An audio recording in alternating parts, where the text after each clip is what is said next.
Good afternoon, everyone. I'm Ray Telez of VBA, and I'm glad to welcome you to the Managing VBA Performance and Results webcast for the third quarter of fiscal year 2019. I'll be your moderator today.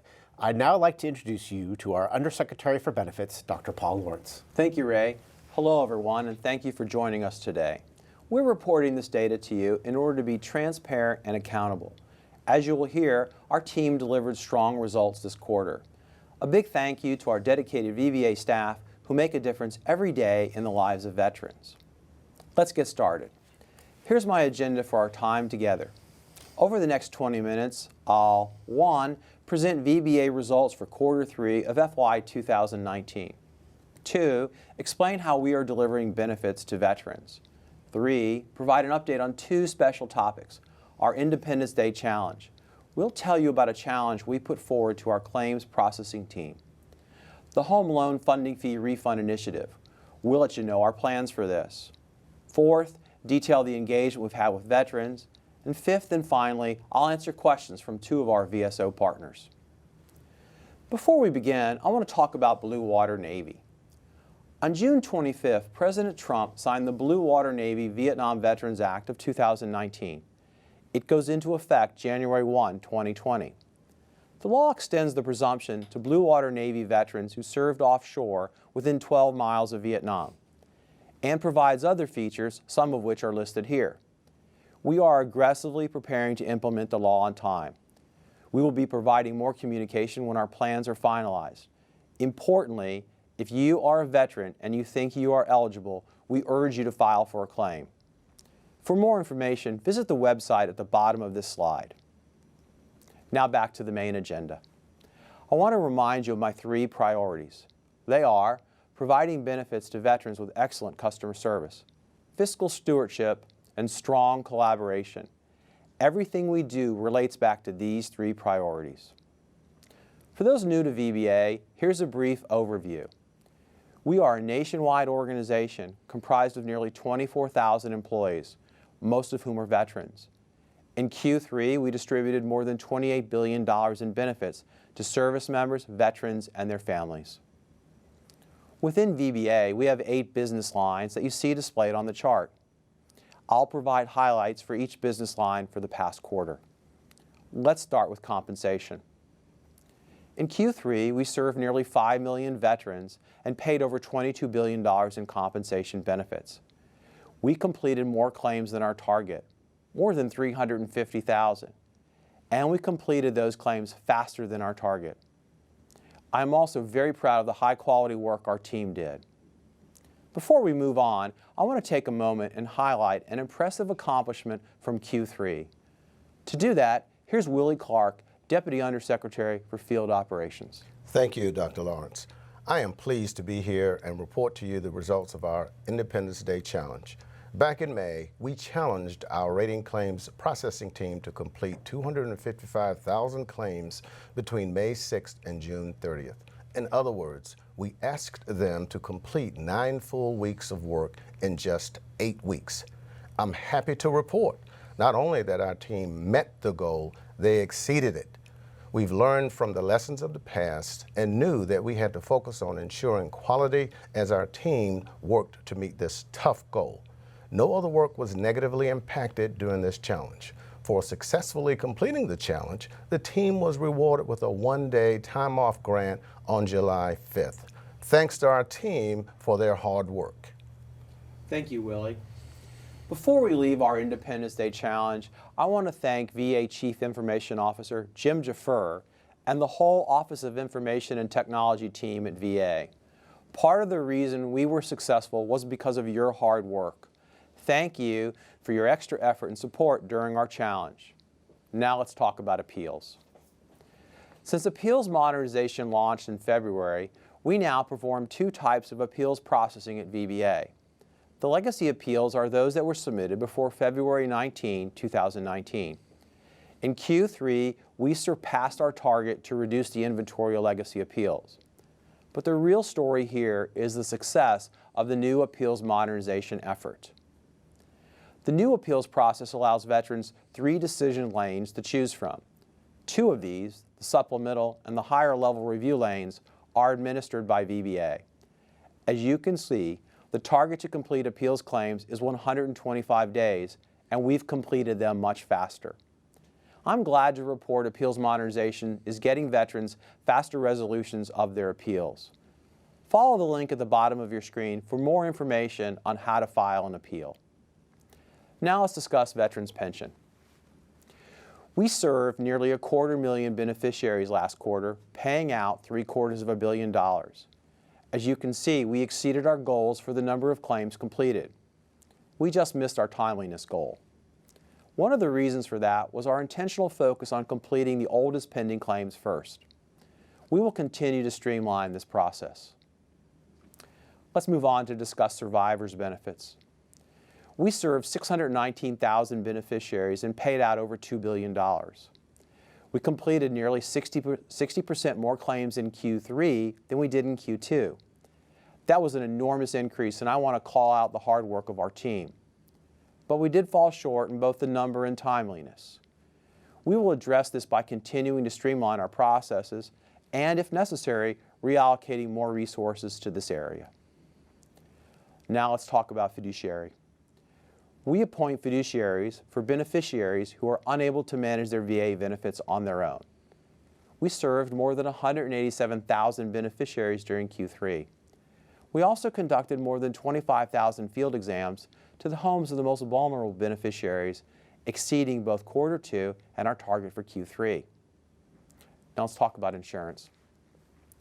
We run one of the largest, best-rated insurance programs in the U.S. In fact, in Q3, our customer satisfaction levels outperformed those in industry and federal government, as measured by the American Customer Satisfaction Index. But the big news this quarter is that we reduced SGLI premiums. A premium reduction for a highly popular insurance offering is almost unheard of. We are very proud we were able to do this. We had near misses on timeliness and accuracy, but we understand how that happened, and we enhanced our internal controls in response. We were also able to locate more hard-to-find beneficiaries than our target. Let's turn our focus to our next business line, education. In Q3, we paid out more than $2 billion to more than 430,000 veterans or dependents.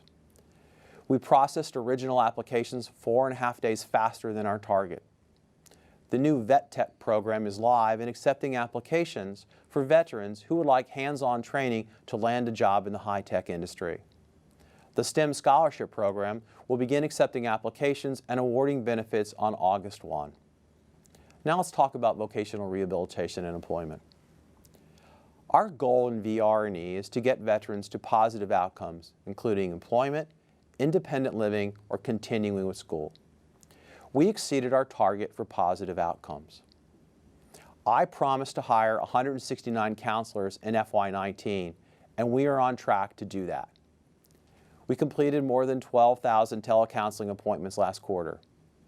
And we are modernizing processes to reduce the administrative burden on our counselors.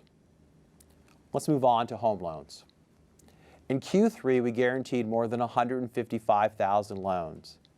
We celebrated the 75th anniversary of the VA home loan program with a ceremony recognizing the 24 millionth VA home loan recipient and his family. I know that you may have questions about our funding fee refund initiative, which began July 1. For that, I've invited Jeff London, Executive Director of the Loan Guarantee Service, to talk with you. Thank you for having me.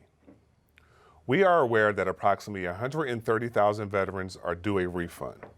We have an aggressive plan in place to complete our effort to refund all veterans who are owed money by September 30th.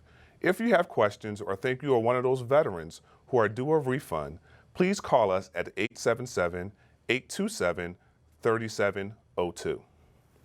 Thank you, Jeff, for addressing that important issue. Now let's talk about Transition and Economic Development, or TED. TED administers the Transition Assistance Program, or TAP, which provides information on VA benefits and services.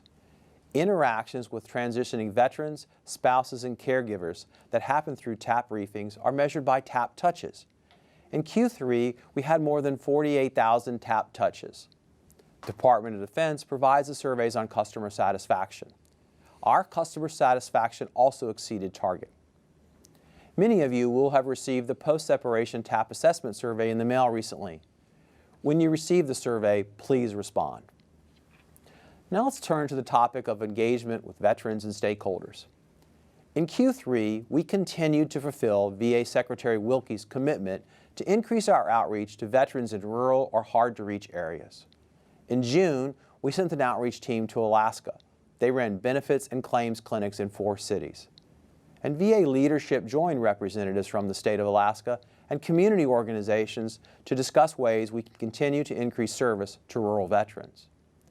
In addition to Alaska outreach in Q3, VBA completed over 3,400 outreach events.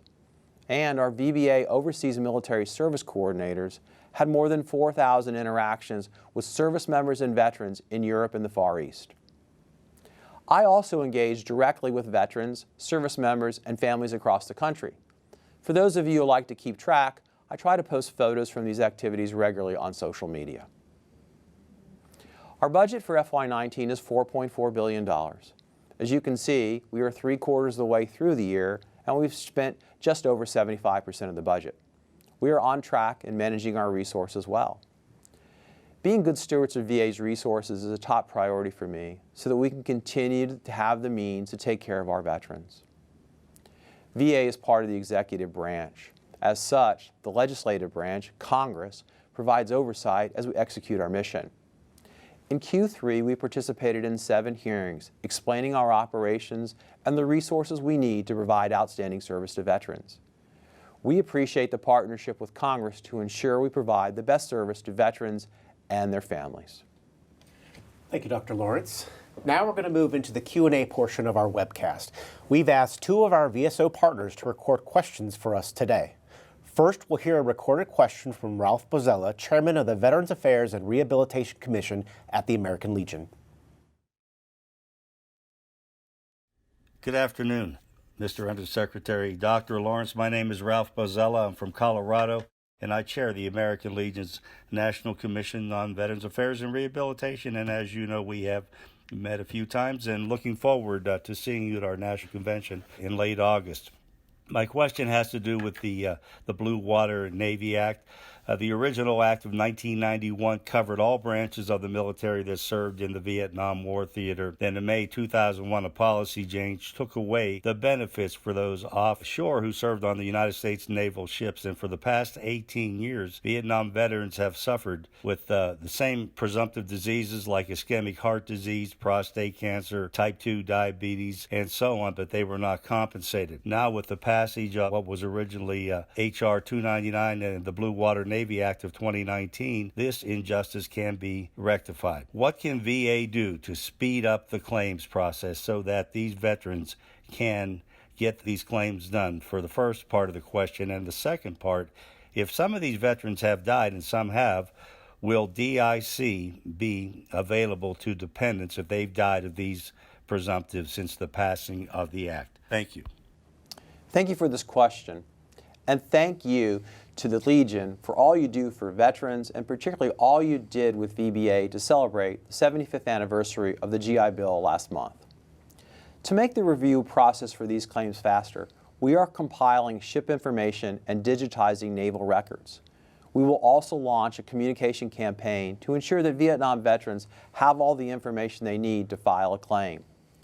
VA will prioritize processing of claims for veterans over 85, veterans with life-threatening illnesses, veterans facing imminent homelessness, and veterans facing financial hardship. Eligible survivors of deceased Blue Water Navy veterans may benefit from the new law and may file claims for benefits based on the veteran's service.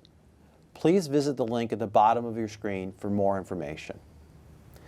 Next, we'll hear a recorded question from Morgan Brown, National Legislative Director at the Paralyzed Veterans of America. My name is Morgan Brown. I'm the National Legislative Director for Paralyzed Veterans of America. My question for Dr. Lawrence is, what is VA doing to ensure proper staffing at all levels? Thank you for this question. This is a 2-part answer. First, VBA develops our staffing budget based on estimated future workload. After the budget is passed by Congress, we monitor the workload and refine staffing based on the current situation.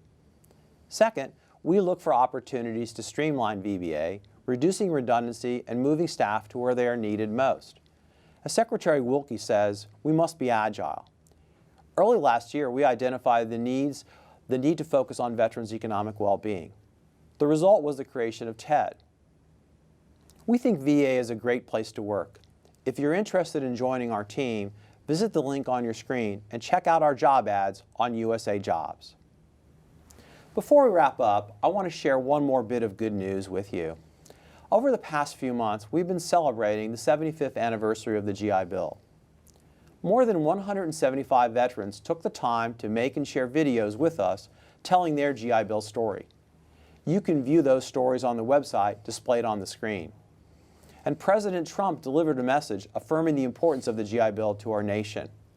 At VBA, we are proud to be the organization that administers the GI Bill. Before I turn this back over to Ray, let me summarize. As you just heard, this quarter, I'm happy to report that we are back on track. Performance of all our business lines is very strong. As Willie mentioned, our team exceeded the target for the Independence Day Challenge. As Jeff mentioned, we have a plan in place to issue funding fee refunds. With the Alaska Initiative, we continue to fulfill the Secretary's commitment to connect with rural and hard-to-reach veterans. Preparations are ongoing to process Blue Water Navy claims, and we are on target when it comes to the budget and spending your money carefully. Again, performance of all our business lines is very strong, and that's because of our people. We have a great team at VBA. It's energizing to come to work with 24,000 people whose sole purpose is to serve veterans. They are passionate, motivated, and dedicated. I'm proud to be part of this team. Thank you for joining me today. This completes the webcast on managing VBA performance and results for the third quarter of fiscal year 2019. A recording of today's presentation will be available at benefits.va.gov/stakeholder. For VA customer service, you may call us at 1-800-827-1000. To learn more about VA benefits, visit us at benefits.va.gov. Thank you again, everyone. Please stay tuned to watch a short video about the 75th anniversary of the GI Bill. We were glad you were able to join us, and we look forward to the next time.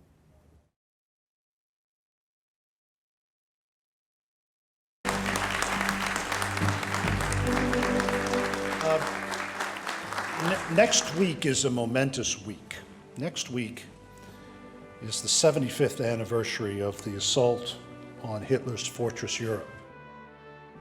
Once the United States was in up to the neck and to the death, there was no force on earth who could stop her. Roosevelt and Marshall started thinking about what had happened when they were both young men in World War I. And they saw America contract in a way that led to the Great Depression, and they wanted to stop that by sending Americans to school. So, 7.8 million out of the 15 million Americans who put on a uniform went to school.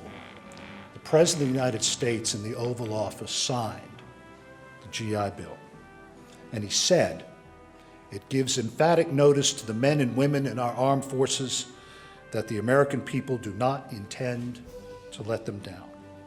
Thank you all very much. Good morning, and thanks everybody for joining us today. The Servicemen's Readjustment Act of 1944, known as the GI Bill, is one of our nation's most significant piece of legislation. Our friends at the American Legion are justly proud that the first draft of the GI Bill was written by Harry Comary, a former national commander, actually just a few blocks from here. Comary jotted his ideas down in 1943, but there's actually an earlier reference that can be found of folks beginning to think about returning veterans and what they would deal. The 75th anniversary of the GI Bill is really profound. If you think about it, the GI Bill, the 75th anniversary is on June 22nd, 1944, but 2 weeks earlier we had D-Day, where America prepared to invade Europe and win the war. But yet we were planning for the return of veterans and how we would honor them and eventually provide them benefits for their time away. So the historic context of all this is really exciting and interesting to think about as America moves through its history from a country that began the war in a very different position, where they would end, and how the veterans were part of that. As the war ended, there were very few people going to college. It's been pointed out how very elite it was. But just 25 years later, almost to the day from the signing of the law, America lands a person on the moon. And the historians say the scientists, the engineers, the computer programmers, the technicians, and all that were educated using the GI Bill, and that was its effect. If it wasn't the GI Bill, it was the access to education that encouraged others to go on and become those type of people. But the education benefits are not the only aspect of the GI Bill that transformed our society. Before World War II, for most Americans, home ownership was out of reach. The GI Bill set in motion a series of benefits. Education and home loan, the two most significant ones. And of course, if you think about what the American dream has always been, it's that you'd go off and earn a living and be able to take care of your family in a home and in a community. It essentially enabled that for so many veterans to come back after the war and do both of those things. It was really profound. And again, context. After World War I, neither of these things existed. This is a real statement about how our country would honor veterans and provide benefits for them after the war. The millions of veterans who purchased homes under the program changed the face of the nation. In 1940, according to the IRS, just 13,000 people in our country reported incomes of more than $1 million. In 1979, when Harry Comey passed, the IRS tells us there were 500,000 such people.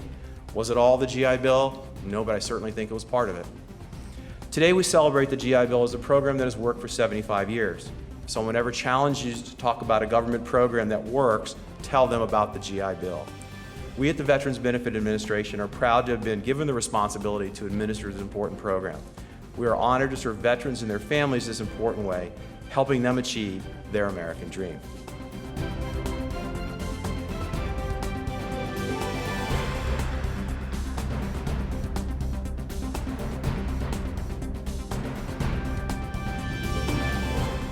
I hope it's clear that the Servicemen Readjustment Act of 1944, the GI Bill, is a pretty profound piece of legislation. But to really appreciate the genius behind it, I think we need to kind of take a step back, in fact, way back. If you go back to the Declaration of Independence and you remember the phrase, life, liberty, and the pursuit of happiness, at that period of time, the phrase Jefferson was debating about was life, liberty, and the pursuit of wealth, because happiness at that time means economic opportunity and well-being. And that sets in motion a vision of people living in our country, going to work, investing in the community, raising a family, and the next generation doing better. The shorthand for that became the American dream. And you can see that the genius behind the GI Bill was it incorporated the two primary features of that: an education so you could get a better job, and the ability to buy a home, which had been so far out of reach for so many people. We are honored to serve veterans and their families in this important way to help them achieve the American dream. The value of this was, investing in Americans' veterans, because it was a good bet, right? Veterans are disciplined, reliable, honorable, and these traits were and still are an incredible part of our national program. So after 75 years, you see it's a tremendous success.